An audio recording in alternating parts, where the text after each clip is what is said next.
তো ছাদ থেকে কিন্তু ভিডিওটা শুরু করলাম আজকে। তো এইখানে যে দুপুরবেলা রান্না করব, তো দুপুরে রান্না করার জন্য ছাদে থেকে বেগুন নিব।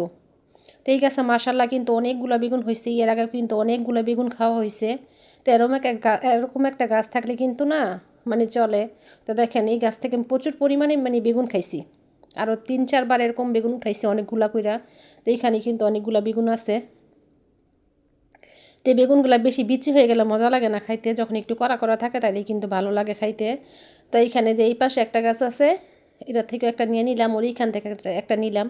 তো এগুলো আজকে ভাজি করবো ওই বেগুন। আর এই গাছ এরকম গাছে বেগুন হলে আমার গাছের বেগুনগুলো অনেক পোকা ধরে গেছে। তো 2টা বেগুন হয়েছে, গাছের বেগুনগুলো কিন্তু পোকা ধরে গেছে, তো তেমন একটা ভালো পড়ে না। তার এইখানে যে গাছগুলো লাগাইছিলাম ছাদে, তো এইখানে গাছ থেকে কিন্তু ওই যে লাউ হয়েছে, মাশাল্লাহ অনেকগুলো লাউ হয়েছে। তো এর আগে কিন্তু 2টা লাউ আমি খাইছি গাছ থেকে পাইরা।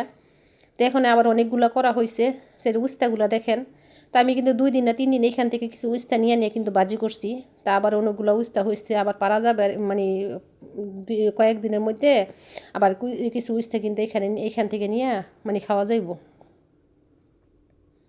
তো এরকম নিজে হাতে কিছু লাগাইলে না, এটার যে একটা আনন্দ, এই আনন্দটাই কিন্তু অন্যরকম। মানে ভালো লাগে যে নিজে কিছু লাগাইলাম, ওইখান থেকে কিছু নিয়ে মানে রান্না করলাম। কিনা তো অনেকে কিন্তু কিনা আনে, যে আমরাও কিন্তু কিনা তরকারি খাই, তারপরে কিন্তু নিজের গাছ থেকে নিজে কষ্ট করে কিছু লাগাইলে মানে ওইটা নিয়ে পাইরা রান্না করলে ওইটার আনন্দটাই কিন্তু অন্যরকম ভালো লাগে আর কি। তো এখানে যে মরিচ গাছ লাগাইছি কিছু, যে কামরাঙ্গা মরিচ, তো মরিচ গাছটা কিন্তু মাশাআল্লাহ অনেক সুন্দর হয়েছে, ফুলও কিন্তু হয়েছে। আর এই যে এই পাশে কিছু কাঁচা মরিচ আছে, বোট মরিচ আছে, তো এগুলো লাগাইছি। তো এই যে বোট মরিচ গাছটার থেকে না একটা মরিচ নিয়ে খাইছি আমি। তো অনেকগুলো ফুল ধরছে, ফুল ধরার পরে একটা মরিচ আছে, ওইটাই নিয়ে খাওয়া হয়েছিল। দেখছি তো কলা নো, কলাটা কেমনে খায়? হ্যাঁ খাই দাও তো, জেঠিরে খাই দাও তো, তুমি খাও। কলাটা মজা, বিচি আছে, বিচি ফালাই দাও। কলাটা মজা লাগে। আব্দুল্লাহ, আব্দুল্লাহ, বিচি ফালাই দি মনে জেঠি।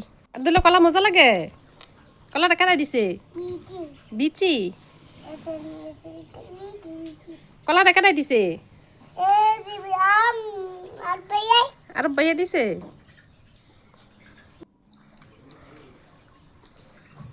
তো সব কাজগুলা সকালের গুছাইয়া গোসল টোসল করে আসি। তো সকালে কিন্তু একটু গোসলটা তাড়াতাড়ি করতে হয়, যদি সকালবেলা গোসলটা করতে দেরি হয়ে যায় তাইলেই কিন্তু আলসামি লাগে গোসল করতে। তো শীতের কিন্তু এই একটা সমস্যা গোসলের।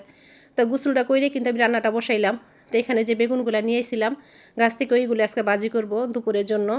তো বেগুন বাজি কিন্তু আমার অনেক একটা পছন্দের খাবার। আর সাথে কিন্তু আমি চাটনি রান্না করব। এই যে বেগুনগুলো আমি বাজি করে নিলাম, গাছের বেগুন, টাটকা বেগুনটা। তো গাছের বেগুনটা আমি বাজি করার পরে এখানে যে টমেটো চাশনি আছে, টমেটো কাইটে আমি বসাই দিলাম রান্না করার জন্য। তো এখানে এটা চাশনি রান্না করব।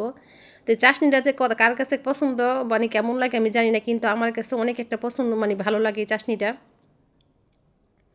তো আমি কিন্তু বসাই দিছিলাম, বসানোর পরে এখানে আমি কাঁচামরিচ একটু পরে দিছি, কারণ যেহেতু বাচ্চারা একটু খাইবো এই জন্য আমি জালটা একটু কমাই দিলাম।